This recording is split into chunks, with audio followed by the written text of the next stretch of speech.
Assalamualaikum warahmatullahi wabarakatuh.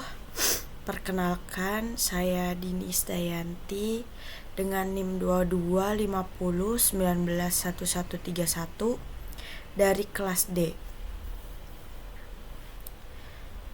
Di video kali ini kita akan membahas itu bab 4, yaitu standarisasi bahan baku dan sediaan farmasi berbasis bahan alam.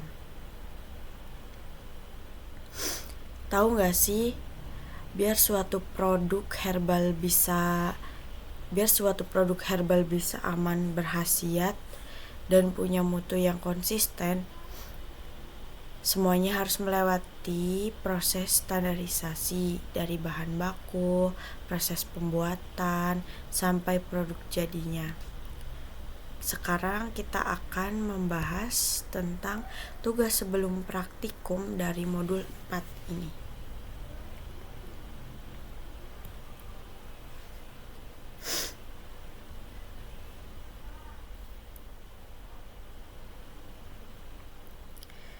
Untuk pembukaan pertama itu, ini ada capaian pembelajaran.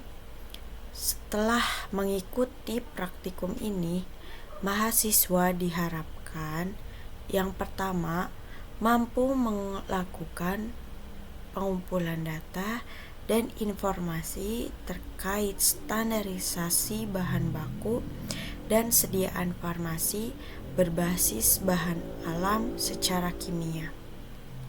Yang kedua yaitu mampu melakukan penetapan masalah terkait standarisasi bahan baku dan sediaan farmasi berbasis bahan alam secara kimia. Yang ketiga yaitu mampu melakukan penyelesaian masalah terkait standarisasi bahan baku dan sediaan farmasi berbasis bahan alam secara kimia. Yang keempat yaitu mampu melakukan pengolahan data terkait standarisasi bahan baku dan sediaan farmasi berbasis bahan alam secara kimia. Yang kelima yaitu mampu melakukan pencatatan dan pelaporan terkait standarisasi bahan baku dan sediaan farmasi berbasis bahan alam secara kimia. Tinjauan umum itu menurut Undang-Undang Kesehatan Republik Indonesia Nomor 17 Tahun 2023. Sediaan farmasi berbahan alam wajib memenuhi standar mutu yang tercantum dalam Farmakope Herbal Indonesia atau FHI atau standar lain yang diakui secara resmi. Bahan baku yang digunakan pada obat bahan alam, suplemen kesehatan, obat kuasi, maupun kosmetik harus melalui kajian risiko dan memenuhi persyaratan mutu sebagai bahan baku farmasi. Dalam pasal 321 undang-undang tersebut, obat bahan alam digolongkan menjadi 4 kategori, yaitu yang pertama, jamu. Yang kedua, obat herbal terstandar atau OHT. Yang ketiga yaitu fitofarmaka. Yang keempat ada obat bahan alam lainnya. Untuk menjamin kualitasnya, dilakukan standarisasi Simplisia, yaitu serangkaian prosedur dan pengujian guna memastikan mutu, keamanan, khasiat bahan alam yang akan digunakan sebagai bahan baku obat. Proses ini meliputi penilaian organoleptik yaitu penilaian fisik, dan penilaian kimia ada seperti kadar air, kadar abu, kadar sari, serta analisis kandungan senyawa aktif. Tujuannya agar produk yang dihasilkan bermutu tinggi, konsisten, dan aman dikonsumsi. Menurut Farmakope Herbal Indonesia, parameter standarisasi dibagi menjadi 2, yaitu ada parameter spesifik dan parameter non-spesifik. Parameter spesifik yaitu meliputi identitas simplisia seperti pemberian makroskopis dan mikroskopis, nama latin tanaman, serta identifikasi senyawa khas menggunakan metode kromatografi lapis tipis atau KLT. Yang kedua, ada parameter non-spesifik, mencakup pengujian kadar air atau susut pengeringan. Maksimal itu 10% untuk persyaratannya. Kadar abu total dan abu tidak larut asam, kadar sari, larut air, dan larut etanol, serta kadar kandungan kimia lain yang menjadi acuan mutu simplisia.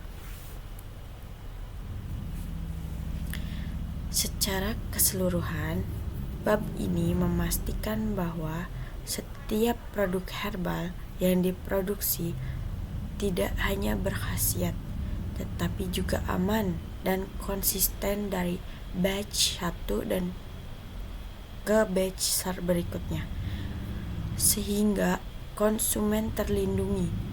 Praktikum ini melatih mahasiswa untuk mengumpulkan data, menyelesaikan masalah mutu, dan melaporkannya sesuai regulasi seperti Farmakope Herbal Indonesia.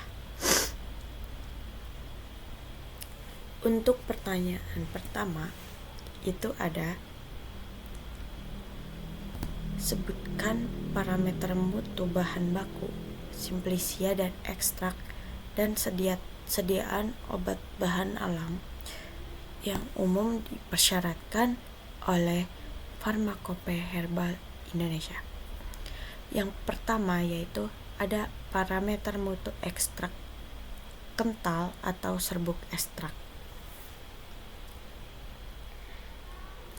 Ekstrak dinilai sebagian besar sama dengan simplisia, ditambah uji spesifik sediaan ekstrak. Yang pertama, ada penampilan fisik dan organoleptik, yaitu ada warna, bau, viskositas untuk ekstrak kental, atau penampakan serbuk. Kayak teliti dulu untuk organoleptik itu warnanya warna apa ekstraknya. Kalau seandainya kan banyak tuh ekstrak kering, ada yang warnanya hijau pekat, ada yang warnanya kuning, terus ada yang warnanya merah seperti kayak ekstrak buah manggis. Kita lihat fotonya dulu.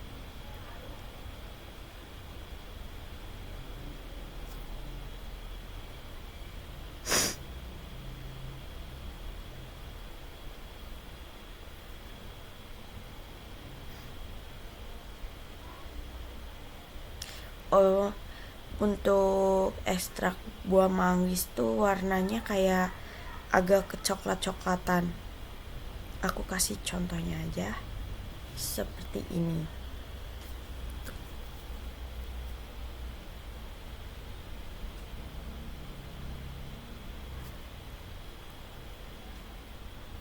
Ekstrak buah manggis bubuk.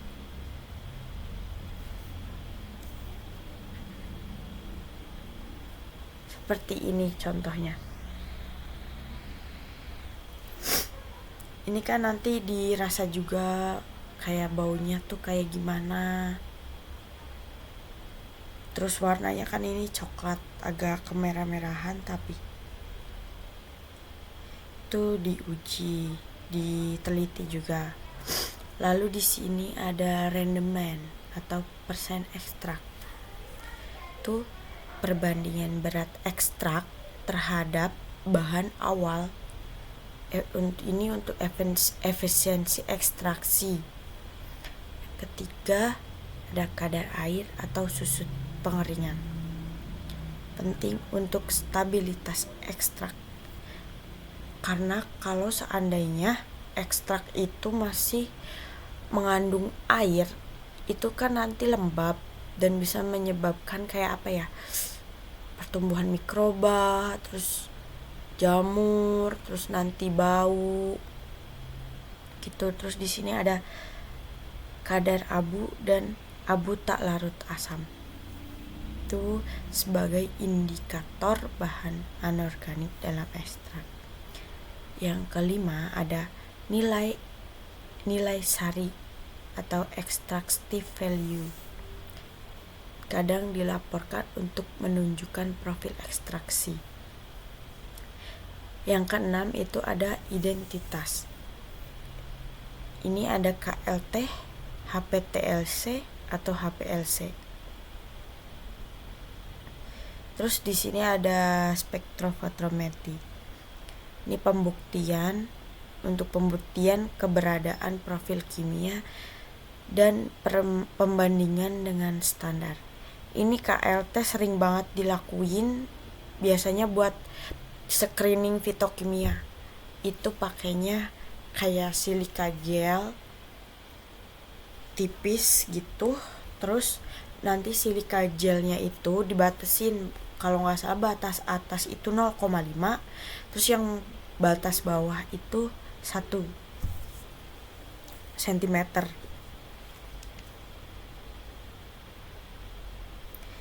Aku kasih lihat dulu gambar silika.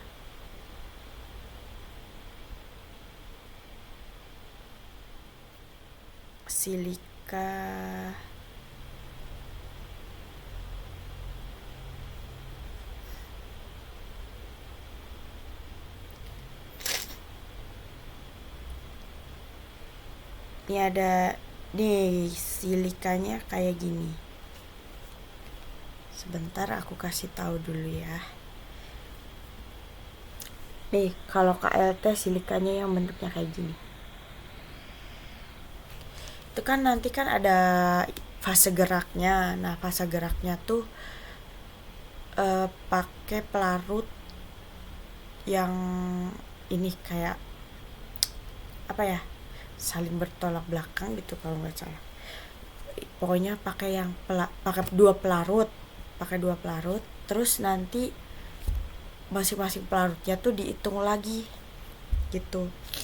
Nanti baru setelah itu plat KLT-nya tadi kan ditotolin tuh pakai pipa kapiler, terus dimasukin si ekstraknya, ditotol, tapi ditotolnya tuh yang sedikit aja, jangan sampai melebar kemana-mana. Terus baru deh di UV, nanti dilihat bercaknya ada berapa di bercaknya tuh ada berapa gitu yang berwarna, yang nyala. Nanti kita bisa hitung RF-nya. Itu tuh jarak yang ditempuh, rumusnya tuh jarak yang ditempuh bercak dibagi jarak yang ditempuh pelarut. Nanti tinggal dibagi aja. Terus setelah itu RF tuh biasanya kalau di KLT itu ada penampak bercak ya. Contohnya untuk penampak bercak flavonoid itu ada AlCl3 kalau gak salah, sama reagen citroborat ya gitu. Disemprot jauh, terus diamatin, terus bisa juga nanti di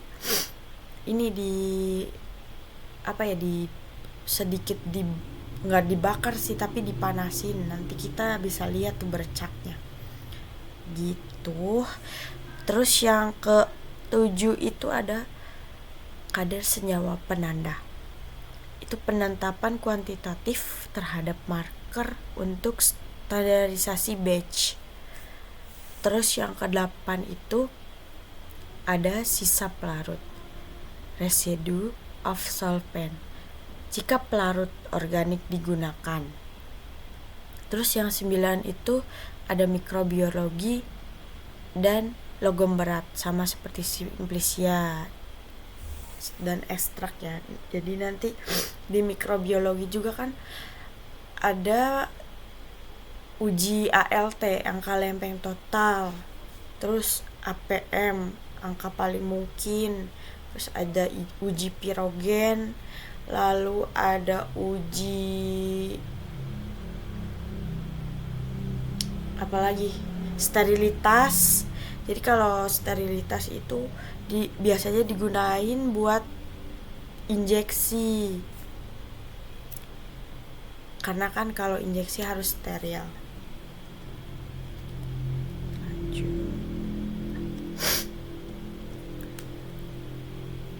Terus yang kedua ini ada parameter mutu untuk sediaan obat bahan alam, produk jadi seperti tinctur, kapsul, tablet, sirup, jamu jadi, sama salep. Itu tuh harus ada identitas ya. Uji identitas bahan aktif atau profil, kromatografi sesuai monografi. Terus yang kedua ada kadar, kandungan bahan aktif atau marker per dosis atau per gram. Ketiga itu ada keseragaman isi atau keseragaman kandungan. Ini biasanya untuk tablet, kapsul, terus yang sediaan terukur. Jadi satu tablet sama tablet yang lain tuh harus seragam. Pokoknya nanti ada persyaratannya kok. Ini untuk tablet tuh keseragaman kandungan. Terus yang keempat itu ada keseragaman massa atau uniformity of mass, bila bukan sediaan yang mengandung zat aktif terukur.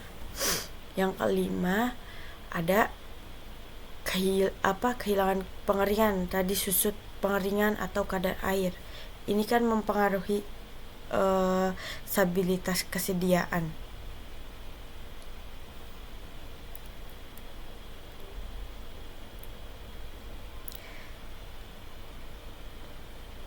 Terus di sini ada uji fisik spesifik sediaan, misalnya kayak waktu hancur, disintegrasi, pelapasan atau larut, disolusi untuk yang berbentuk tablet, kapsul, viskositas dan pH untuk sirup, suspensi, penampilan dan konsistensi untuk salep. Jadi ini aku sedikit ngasih tahu buat yang disolusikan. Kalau untuk tablet itu tuh persyaratannya kurang dari 85%. Jadi untuk waktu hancurnya itu ada di 15 menit. Jadi kalau seandainya lebih dari 15 menit, berarti itu tandanya dia lama pelepasannya ya. Terus yang ke-7 itu ada stabilitas atau masa simpan untuk menetapkan tanggal kadaluarsa dan kondisi penyimpanan. Kan ada obat yang dia tuh disimpannya kayak yang bentar gitu, contohnya kayak sirup itu kalau setelah dibuka itu nggak boleh lebih dari 14 hari. Terus biasanya yang lebih lama itu kayak tablet itu lebih lama masa simpannya. Terus kondisi penyimpanan juga harus diperhatikan, karena kalau seandainya kita nyimpen vaksin di suhu ruang itu kan nggak boleh kayak gitu. Terus yang ke-8 itu mikrobiologi, batas bioburden, kontrol jamur, bakteri patogen sesuai jenis sediaannya. Terus logam berat dan sisa pestisida kayak aflatoksin. Lalu ada persyaratan keamanan pangan atau obat. Yang ke-10 itu ada sisa pelarut.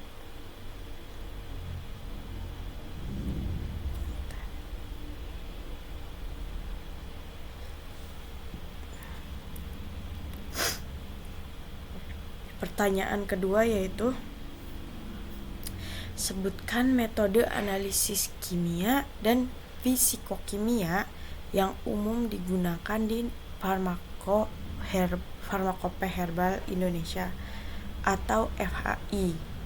Yang pertama ini KLT, tadi yang sudah dijelaskan, digunakan untuk menguji identitas senyawa atau screening fitokimia. Sebentar. Ini untuk screening fitokimia. Lalu di sini ada penentuan kadar sari, kayak sari larut air dan sari larut etanol. Metode ini tuh untuk mengukur jumlah kandungan yang dapat diekstrak. Lalu ada penentuan kadar air dan susu pengeringan. Metode titrasi, misalnya Carl Fischer, atau pengeringan dengan pemanasan. Ini tuh gunainnya kalau pengeringan dengan pemanasan itu pakainya tanur. Ya, tanur, terus pakainya kurs yang kecil gitu. Untuk penentuan kadar abu, pemijaran pada suhu tinggi, ini biasanya kalau untuk bahan alam itu kan pakai tanur itu atau oven di suhu 500, bisa sampai suhu 500 derajat Celcius, itu panas banget. Lalu ada spektrofotometri UV visible, digunakan untuk penetapan kadar senyawa aktif tertentu, misalnya kadar flavonoid total. Ini kalau spektrofotometri UV visible itu dilihatnya dari lambda max-nya berapa gitu, dilihat nanti di literatur untuk lambda max-nya. Ini kan absorpsi berdasarkan ini ya, cahaya molekul, penyerapan cahaya molekul. Lalu ada HPLC atau kromatografi cair kinerja tinggi. Ini pemisahan dan kuantifikasi komponen berdasarkan interaksi dengan kolom ya. Sering dipakai untuk menentukan kandungan marker ini tuh. Lalu ada kromatografi gas atau GC, analisis senyawa volatil, minyak atsiri atau terpen. Lalu di sini ada spektrofotometri inframerah atau FTIR dan spektrofotometri massa MS. Nah, untuk FTIR ini mengidentifikasi gugus fungsi. Kalau MS itu untuk molekul dan konfirmasi struktur, terutama pada penelitian atau karakteristik. FTIR tuh kan larutannya harus jernih kan. Nah, diukurnya tuh buat mencari gugus fungsional.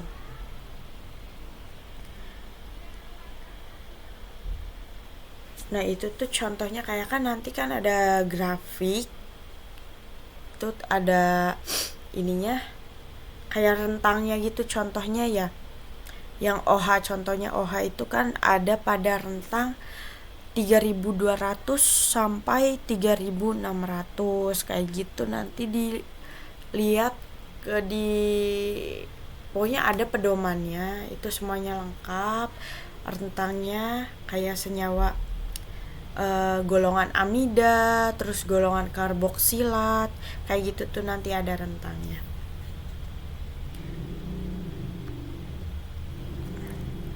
Lalu yang terakhir ini, bacalah dan buatlah rangkuman beberapa pengujian dalam parameter standarisasi yang tertera pada FHI sesuai tabel berikut. Ini ada yang pertama, ada susut pengeringan. Metode ujinya itu ada metode open biasa gravimetri, ada metode oven vakum, lalu ada metode desikator.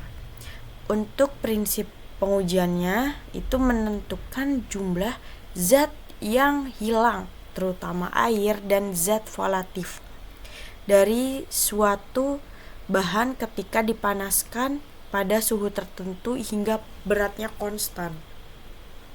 Lalu untuk parameter yang diamati itu ada berat sampel sebelum dan sesudah pengeringan, ada suhu pengeringan, ada waktu pengeringan, lalu ada persentase susut pengeringan. Yang kedua itu ada kadar air. Metode pengujiannya itu ada metode azeotrop destilasi toluena. Lalu ada metode gravimetri. Untuk prinsipnya menentukan jumlah air yang terkandung dalam suatu bahan dengan cara mengeluarkan, menguapkan, atau bereaksi secara kimia dengan air tersebut. Lalu mengukur besarnya air yang hilang atau yang bereaksi.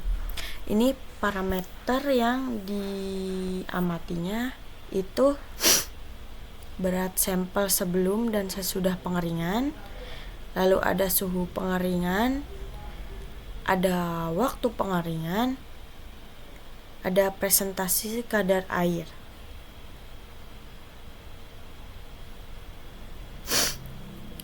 Yang ketiga ada kadar sari. Untuk metodenya ada metode kadar sari larut dalam air, metode kadar sari larut dalam etanol. Prinsipnya, proses pelarutan senyawa kimia yang terdapat dalam simplisia oleh pelarut tertentu. Kemudian diukur jumlah zat yang terekstraknya melalui penguapan dan penimbangan residu. Parameternya yang diamati itu ada berat simplisia awal sampel uji, jenis pelarut yang digunakan, volume pelarut, waktu perendaman dan pengocokan, volume filtrat yang diuapkan, berat residu kering, dan presentase kadar air. Keempat ada kadar abu total. Ini bisa metode langsung pengabuan kering atau metode tidak langsung pengabuan basah. Ini prinsip pembakaran bahan pada suhu tinggi. Tadi 500 sampai 600 derajat hingga semua zat organik terurai menjadi gas dan hanya residu anorganik abunya yang tersisa. Ini parameternya ada berat abu residu, berat sampel awal, ada presentase kadar abu total. Yang kelima, ada KLT. Metodenya ada KLT kualitatif untuk identifikasi senyawa, ada kuantitatif untuk menentukan kadar senyawa, ada preparatif untuk isolasi senyawa murni, dan 2 dimensi itu untuk pemisahan koplet. Untuk prinsipnya itu perbedaan afinitas daya tarik senyawa terhadap fase diam dan fase gerak yang menyebabkan senyawa bergerak dengan kecepatan berbeda sehingga terjadi pemisahan.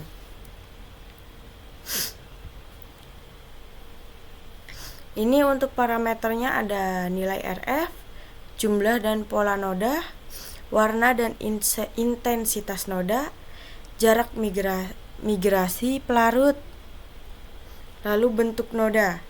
Untuk kadar kandungan minyak atsiri ini ada metode destilasi dengan air, destilasi dengan uap air, ada metode destilasi dengan air dan uap air, lalu ada metode ekstraksi. Ini prinsipnya pemanasan bahan bersama air atau uap air sehingga minyak atsiri yang bersifat mudah menguap ikut menguap bersama uap air. Kemudian uap tersebut didinginkan, dikondensasikan, dan minyak atsiri dipisahkan dari air karena tidak saling larut. Ini alat kondensasi ada di lab kimia. Itu alatnya kayak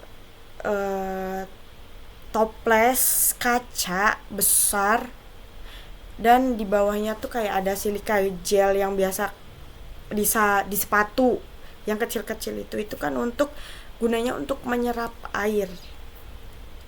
Ini parameternya ada volume minyak atsiri, berat bahan uji, waktu destilasi, ada suhu pemanasan, lalu ada warna dan bau minyak.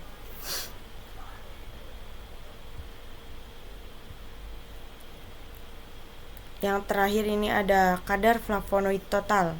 Pakainya metode kolorimetri dengan reagen AlCl3, aluminium klorid.